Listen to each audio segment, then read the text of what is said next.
ایک جاب پہ، اور میں بڑا اداس تھا کہ یار اس جاب پہ اب مزید مجھے ٹکنا نہیں ہے، اور ویسے بھی میری دوسری جاب تھی اور میں کافی ڈسہارٹن تھا کچھ چیزوں کی وجہ سے. لیکن اس سے تقریباً کوئی 4-5 مہینے پہلے میں ایک جگہ انٹرویو دے کر آیا تھا. اب وہ انٹرویو کیسے ہوا تھا، ایک دفعہ میں دوست سے ملنے گیا، اس نے مجھے کہا کہ یار میں ریزائن کر رہا ہوں اپنی ویکینسی سے، تو میں نے تقریباً کوئی 4-5 لڑکوں کی سی وی دی ہے جو اپنے ہی دوست ہیں، تو بھی دے دے مجھے سی وی. تو میں نے کہا یار تو انٹرنیشنل سیلز میں گھومتا گھامتا رہتا ہے، میں نے تو کبھی جہاز کی شکل نہیں دیکھی. اچھا میرے اندر ایک بہت بڑا مسئلہ یہ تھا کہ تقریباً 27 سال کا ہو گیا تھا، یہ بات تقریباً 13-14 سال پرانی ہے، تو 26-27 سال کا ہو گیا تھا، اور ابھی تک میں نے کوئی انٹرنیشنل ٹریول نہیں کیا تھا، بس کراچی سے حیدرآباد تک ہی گیا تھا میں. تو میرے اندر احساس کمتری بھی تھا کہ نہیں یار ایسی جاب مجھے تھوڑی مل سکتی ہے، اور ویسے بھی تم کس کس کے نام دے رہے ہو. اس نے مجھے بتایا اس کے نام ہے. بولا میں نے کہا یار سب کے پاس انٹرنیشنل ایکسپیرینس ہے. کہہ رہا ہے کہ یار یو نیور نو، کیا پتا ہو جائے، کلک کر جائے. میں نے کہا چل لے لے. اس نے خیر سی وی میری دے دی. میں انٹرویو دینے گیا، بڑی بد دلی سے دینے گیا، کیونکہ وہاں جو میں نے 4-5 لڑکے دیکھے سارے اپنے دوست تھے، سب کے پاس انٹرنیشنل سیلس کا ایکسپیرینس تھا. خیر انٹرویو ہو گیا، آئی گیو مائی بیسٹ. اس کے بعد 3-4 مہینے آٹومیٹکلی کوئی خبر نہیں ہے، اور نہ ہی آنی تھی، نہ ہی میں نے زیادہ امید رکھی تھی. بٹ اگین جیسے فار ایگزامپل میرے خیال سے تقریباً رمضان کے شروع میں انٹرویو دیا ہوگا میں نے، اور بقرعید کے کوئی 2-3 ہفتے بعد مجھے کال آتی ہے سیم کمپنی سے کہ آپ کا لاسٹ انٹرویو ہے. تو میں تھوڑا چونکا، میں نے کہا لاسٹ انٹرویو تو ایسا کیسے ہو گیا. تو انہوں نے مجھے بتایا کہ ان کے پاس میں ایز اے آپشن پڑا ہوا تھا سائٹ پہ، کیونکہ ان کا ایک کینڈیڈیٹ ہائر ہو گیا تھا، اور لیکن اس نے آخر میں جوائننگ سے منع کر دیا تھا. تو I was the second best option. جب میں پہنچا خوشی خوشی میں نے کہا یار میں سیکنڈ بیسٹ آپشن ہوں تو شاید کوئی سین بن رہا ہے. اب میں وہاں پہنچا تو ایک صاحب پہلے سے بیٹھے ہوئے تھے جو کہ وہ بھی سیکنڈ بیسٹ آپشن تھے، اور اس کے پاس بھی انٹرنیشنل سیلس کا ایکسپیرینس تھا.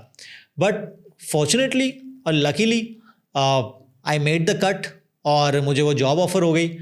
اور مجھے نہیں پتا کہ میرے ساتھ کون سی دعا میرے کام آ گئی. لیکن بتانے کا مقصد یہ ہے، اچھا میں نے اس کے بعد تقریباً کوئی 3 سال کام کیا، 2.5-3 سال، اور میں نے کوئی 8-9 ملک گھومے. اور ایک وقت ایسا آ گیا تھا کہ مجھے ٹریولنگ سے تھوڑی سی نفرت بھی ہو گئی تھی، کیونکہ میرے بچے چھوٹے تھے، اور بچوں سے 8-8 دن 10-10 دن دور رہنا میرے لیے تھوڑا سا مشکل ہو رہا تھا. اور میری دوسری جو بیٹی ہے وہ بھی، میری وائف پریگننٹ تھی اس سے، تو اس کو بھی ہم ایکسپیکٹ کر رہے تھے، اور میری ٹریولنگ آگے بڑھ رہی تھی. جو ہمارے سیٹ صاحب تھے وہ بیسکلی ٹریولنگ بڑھا رہے تھے، آسٹریلیا، انگلینڈ، 2-3 اور ریجنس شامل ہو رہے تھے.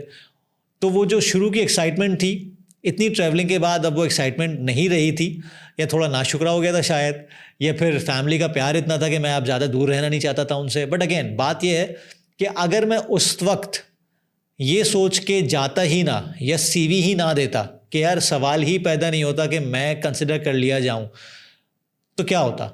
میں نے بہت اچھا پڑھا تھا ایک جگہ کہ لک جو ہوتی ہے نا، وہ بیسکلی جنکچر ہوتی ہے، وہ 2 چیزوں کا کمبینیشن ہوتی ہے، ایک آپ کی پریپریشن اور ایک آپ کا ٹائم. اگر وہ ٹائم آ گیا، آپ کی پریپریشن نہیں ہے، تو آپ نے وہ مس کر دیا، اور اگر پریپریشن ہے ٹائم نہیں آیا تو بھی مس کر دیا. لیکن کہیں نہ کہیں وہ جو سرینڈپٹس موومنٹ ہوتا ہے جہاں پہ جنکچر آتا ہے، یہ وہ تھا کہ میں نے اپنے آپ کو I just put my self forward کہ یار دیکھتے ہیں، یو نیور نو.